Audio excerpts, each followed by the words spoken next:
After watching the hero tussle with a villain throughout a movie, if it's been crafted in the right way, seeing the bad guy get their comeuppance has to be one of the most satisfying parts of the entire thing, right? Well, not always. Too often the punishment doesn't quite fit the crime, if there is actually any punishment at all. So with that in mind, I'm Adam, this is What Culture, and here are 10 movie villains who deserved much worse. Number 10. Saruman, The Lord of the Rings, The Return of the King. Though it was Sauron who is the ultimate big bad of Peter Jackson's Lord of the Rings trilogy, as the literal Lord of the Ring, the malevolent monster waited in the wings for the first two movies. In his place was Saruman, who abandoned reason for madness and joined the Dark Lord.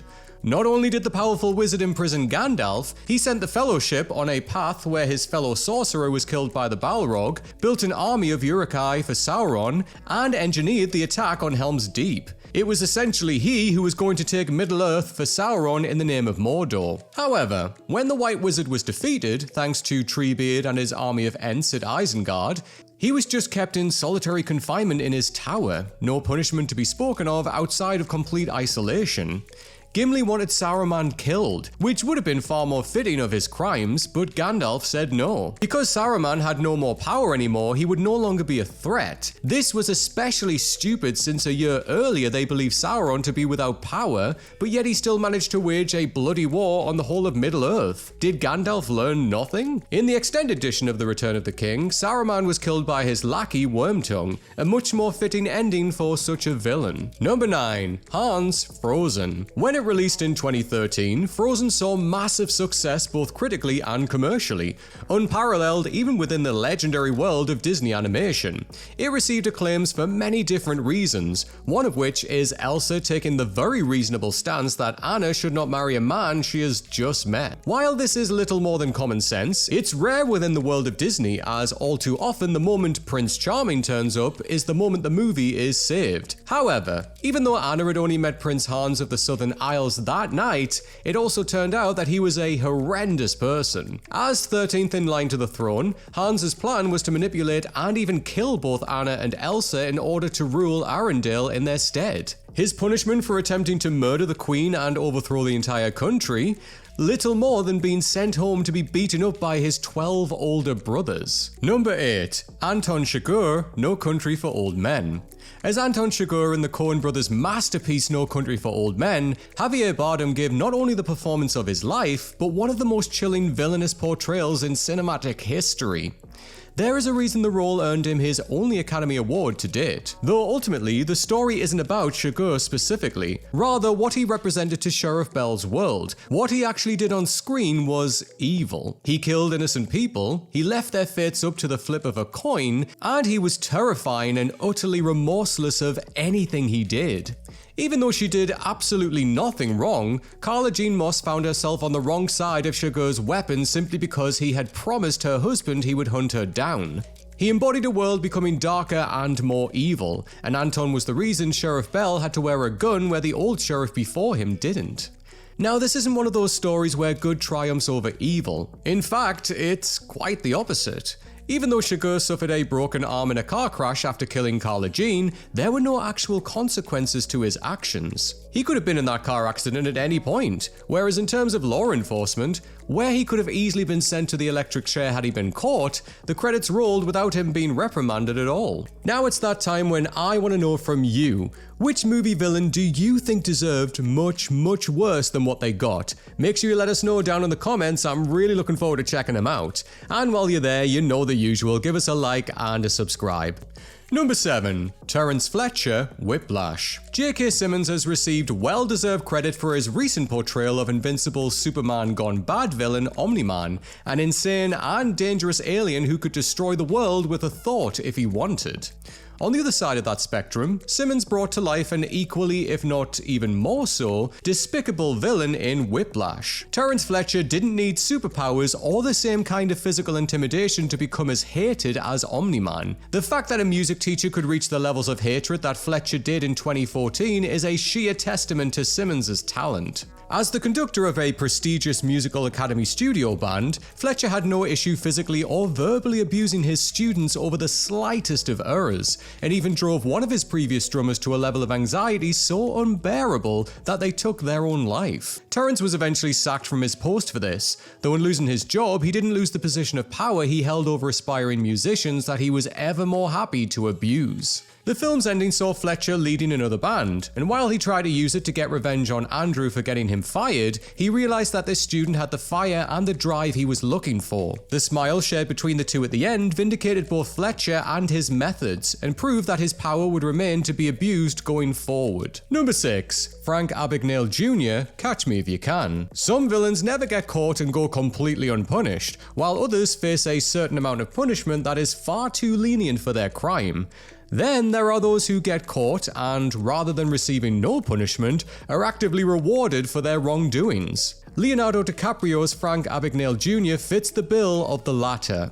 After being chased literally around the world by Carl Hanratty in Catch Me If You Can, wanted for effectively stealing millions of dollars from the government, Frank was ultimately stopped. Once caught in France, he was extradited to the US and sentenced to 12 years in prison.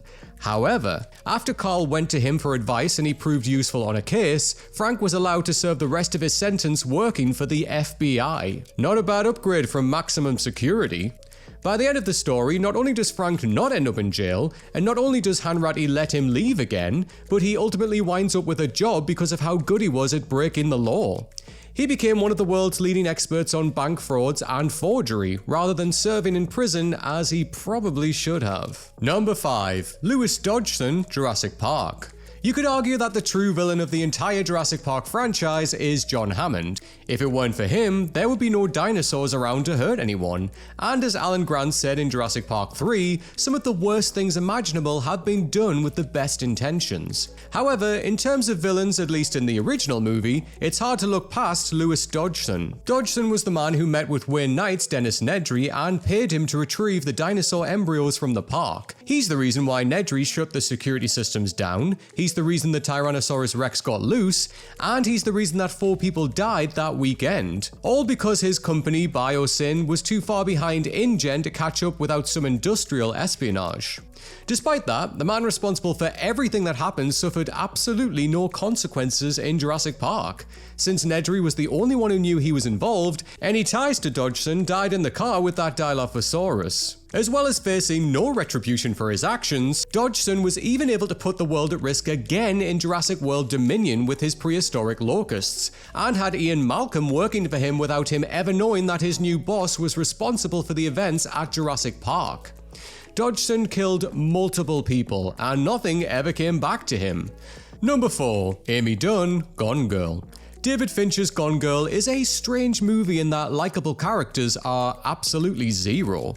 Ben Affleck's Nick Dunn is an insensitive, cheating scumbag, while Rosamund Pike's Amy Dunn is a cold and calculating manipulator and murderer. Who do you even root for here? What started as an idyllic marriage soon turned sour, with a little help from a recession, money troubles, and an insensitive husband. It was Nick's infidelity that ultimately pushed Amy over the edge. And while he is unequivocally a bad person, it is Amy that takes the villainous role for this story. Yes, Nick cheated on her and deserved to be punished, but Amy's plan to frame him for her murder and have him sentenced to death didn't fit the crime. Similarly, Amy's comeuppance for her scheme, as well as murdering Mr. Collins, was even less fitting. After seeing Nick on TV play acting as the man she wanted, she essentially returned to him and blackmailed him into living the perfect life with her. Number 3. Jim Preston, Passengers. Even if there are understandable reasons for why someone does something bad, even if they are a good person outside of one bad decision, even if you could actually feel sympathy for them, it doesn't excuse villainous actions that still deserve consequences. Such is the case for Chris Pratt's Jim Preston in Passengers, someone who was accidentally woken up 90 years early on what should have been a 120-year trip to another planet, and had no way to get back into hibernation. Facing a lifetime of solitude, and after wrestling with the ethics of what he was about to do, he got himself some company. Jim woke up Aurora Lane, knowing full well that he was dooming her to the same fate as him. Yes, his own loneliness must have been crushing, but that didn't give him the right to condemn another perfectly innocent person to the same thing. In waking up Aurora, he stole her whole life from her and essentially forced her into living her life with him. In what was a bizarre situation almost akin to Stockholm Syndrome, Aurora fell in love with Jim and even forgave him when she found out that it was he who woke her up. She said it herself that it was murder, and instead of punishment, Jim was given love. Number 2. J. Robert Oppenheimer, Oppenheimer. It's difficult to nail down exactly where the titular character sits on the hero or villain scale in Christopher Nolan's Oppenheimer. While Robert Downey Jr.'s Louis Strauss was undeniably the antagonist as revealed in the third act, on a much larger scale it was J. Robert Oppenheimer himself, who ushered the entire world into a new age of warfare. He had been dubbed the most important man in the world, and judging by the fact that he told Albert Einstein that he believed those at Los Alamos may have triggered a chain reaction without end to destroy the planet, it seems he saw himself as the villain in his own story. Though the third and final hour of the film is dedicated to an investigation into Oppenheimer's threat to the country, resulting in him having his security clearance revoked, a flash forward to 1963 shows the man receiving an Enrico Fermi Award from President Lyndon B. Johnson, essentially being rewarded and recognized for his contributions to science. In reality, the Manhattan Project that Oppenheimer led at Los Alamos killed almost 200,000 Japanese people, the majority of whom would have been innocent. He may not have had final say over when and where the H-bomb was used, but it was he who made it possible. Oppenheimer had become death, the destroyer of worlds, and anyone else who was responsible for as many deaths as he would have seen far worse consequences. Number 1. Mickey and Mallory Knox, Natural-Born Killers. There are no shortage of movies based around a serial killer protagonist, with American Psycho and Alfred Hitchcock's Psycho being two of the best. There is also the Quentin Tarantino-written Natural-Born Killers. The story follows the lives of Mickey and Mallory Knox, the former being a self-proclaimed natural-born killer, and together they take the lives of countless people both before, during, and after their stint behind bars. The two had motivation to murder some victims, while others were simply in the wrong place at the wrong time. But regardless, the couple took many, many lives. And what situation were they in when the movie's credits rolled? Were they dead? Back in prison? Suffering from some sort of consequence at all?